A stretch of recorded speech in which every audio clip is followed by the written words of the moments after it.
Sveiki konstruktoriai. Va, vyksta mano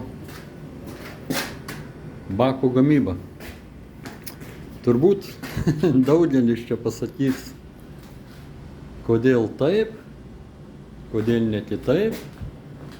O taip turbūt todėl, kad man svorio irgi reikia. Šitas bakas sveria 22 kg.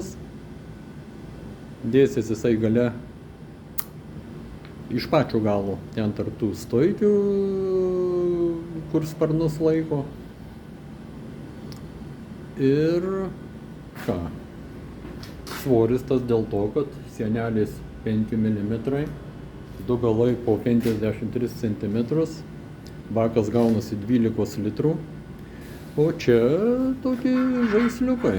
Čia nusodintuvas, yra išleidimas,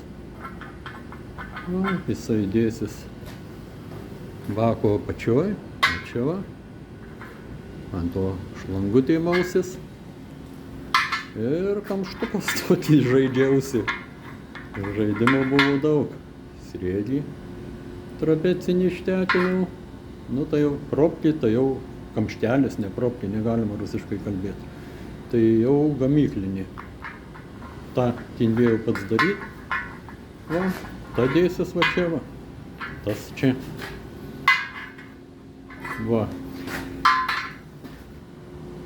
Turbūt daugelis pasakys, kam tokios investicijos, ar kaip čia įsireiškus, geriau metalą parduoti ir nusipirkti naujus 5 bakus už tuos pinigus. Bet paprasčiausiai man reikia nerūdijančio plieno, aš taip noriu, man taip gražu, dėl to taip ir darau. Tai va.